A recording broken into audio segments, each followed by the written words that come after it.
নমস্কার। আমি ঠেকুয়া বানাতে চলেছি। আজ থেকে বিহার, উত্তরপ্রদেশ, ঝাড়খণ্ড, পশ্চিমবঙ্গেরও কিছু ঝাড়গ্রামের ওদিকে কিছু ছোটনাগপুরের এলাকার ওদিকেও ছট পূজা হয়। তো আজকে ছট পূজার প্রথম দিন। আজকে নাহায়ে খায়ে, মানে আজকের দিনে ওরা উপোস করে লাউয়ের তরকারি করবে, লাউ দিয়ে ছোলার ডাল দিয়ে তরকারি করে সেটা দিয়ে ভাত খাবে।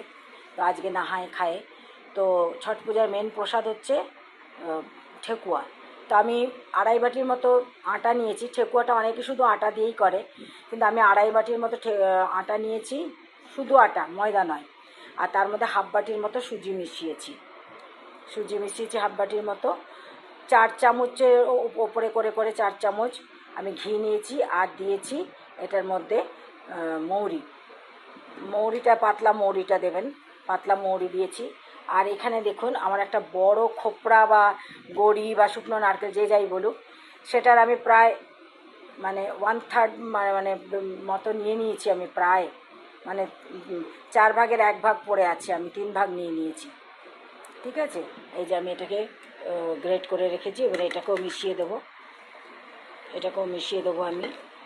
আর এখানে আমি এতটা গুড় নিয়েছি, গুড়টা গলিয়ে অল্প একটু জল দিয়ে গলিয়ে আমি ওই জলটা দিয়ে আমি এই আটাটাকে মাখবো। কিন্তু তার আগে আমি ঘিটাকে ভালো করে মেখে আমি দেখব মুঠ হচ্ছে কি না। এরকম করে যদি মুঠ হয়ে যায়, আবার ভেঙে দিলে ভেঙে যাবে, তখন বুঝতে পারবেন যে সেটা আপনার ঠেকুয়ার মাখাটা হচ্ছে ঠিক। আটাটা আমি ভালো করে ঘি দিয়ে মানে ডোলে মেখেছি। মুঠ হচ্ছে, কিন্তু ভালো করে হচ্ছে না। তো আমার মনে হচ্ছে আমার আরও একটু ঘি লাগবে। তো আমি 1-1.5 চামচের মতো আর একটু ঘি মিশিয়ে দেব। দিয়ে ভালো করে 2 হাতে করে কচলে ভালো করে মাখবো, ঘিটা ভালো করে মেশাবো। এই যে এইভাবে 2 হাতে এরকম করে ডোলে ভালো করে ঘিটাকে ভালো করে মিশিয়ে দিতে হবে। এবার এই দেখুন, দেখেছেন, মুঠ করছি, ভালো করে মুঠ হয়ে যাচ্ছে, আবার ভেঙে দিচ্ছি। তার মানে আমার ঠেকুয়ার ময়ানটা একদম ভালো মতো হয়ে গেছে। 2 হাতে এরকম করে ডোলে ময়ানটা মাখাতে হবে। এবার আমি গুড়ের জলটা পুরোটা একবার একসাথে দেবো না, অল্প অল্প করে দেবো, যতটা লাগে সেই হিসাবে আমি দেবো। ঠেকুয়ার আটা মাখা হয়ে গেছে, একটু শক্তই মাখে। আর ঠেকুয়ার আটা না একদম ঠেসে ভালো করে, যেমন আমরা রুটি বা পরোটার আটা মাখি সেরকম ঠেসে ভালো করে মাখতে নেই ঠেকুয়ার আটা একটু ফাটাই হয়। এবার আমি ওরা তো ঠেকুয়া ছাঁচে করে, তো আমি ছাঁচে করব না, আমি এটা হাতে করে দেখাবো কিভাবে ছাঁচের মতো করে দেওয়া যায়। ঠেকুয়া ওভাল শেপেই হয়, তো গোলও করতে পারেন, কোনো ব্যাপার না। আমি এই কাঁটা চামচ দিয়ে একটা দেখিয়ে দিচ্ছি। দেখুন, কাঁটা চামচ দিয়ে এই একটা হলো, আর একটা আমি দেখাচ্ছি। দেখুন, বেশি মোটা করবেন না।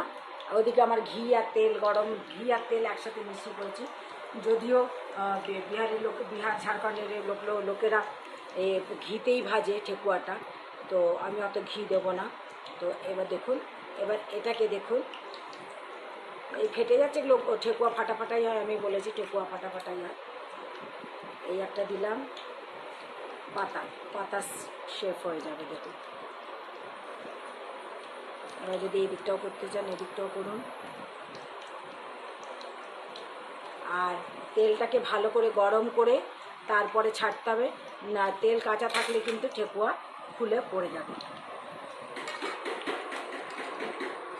আমার তেলটা হয়ে গেছে, তো আমি এটাকে কমিয়ে দিলাম আঁচটা। আমি 600-তে করে দেবো। এখন একটুখানি করে দিলাম, কারণ এই যে ঢালার পরে অল্প একটুখানি দিয়ে আমি দেখেছি বুদবুদি উঠে যাচ্ছে, তার মানে তেলটা আমার হয়ে গেছে। এবার আমি আস্তে আস্তে ছাড়বো। আমি এখন আঁচটাকে করে দিলাম, দিয়েই নাড়বেন না। আমি এখন আস্তে আস্তে এটাকে ছাড়তে থাকবো।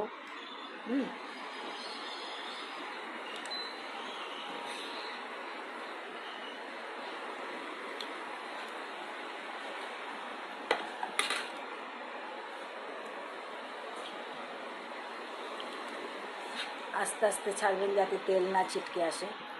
এবার এটাকে আমি আঁচটাকে করবো। এবার আমি আঁচ দিলাম, 1000-এ রয়েছে, আমি এটাকে কম করে দেবো, 600 করে দিলাম। করে দিয়ে এবার এটা হতে থাক। আস্তে আস্তে হবে এটা। আর এক পিঠ ভালো করে হয়ে গেলে তারপরেই নাড়া হবে, নাহলে কিন্তু ফুলে বেরিয়ে আসবে। এই আমার ঠেকুয়া ভাজা তৈরি। আচ্ছা, আমি যখন প্রথম ঠেকুয়া দিয়েছিলাম, ঠেকুয়া ছাড়ার পরে আমি না তেলটাকে বন্ধ করে দিয়েছিলাম, এটা আমি একটা দোষ করেছি। তেলটাকে কম করে দেবেন, আমি ধোঁয়া উঠছে দেখে ভয় চলে তেলটাকে বন্ধ করে দিয়েছি। মিডিয়াম টু হাইয়ের ফ্লেমটাকে রাখবেন। আর এই দেখুন কয়েকটা ভেঙে গেছে আমার, এই যেগুলো এই যে ওপরে ভেঙে গেছে, এই দেখুন কয়েকটা ভেঙে গেছে।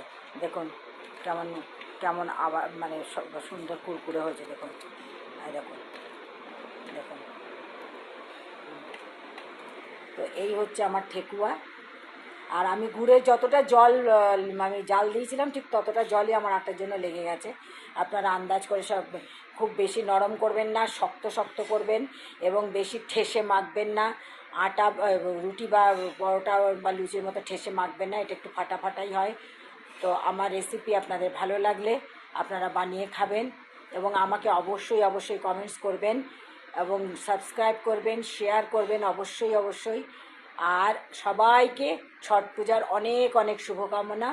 আসি তাহলে, নমস্কার।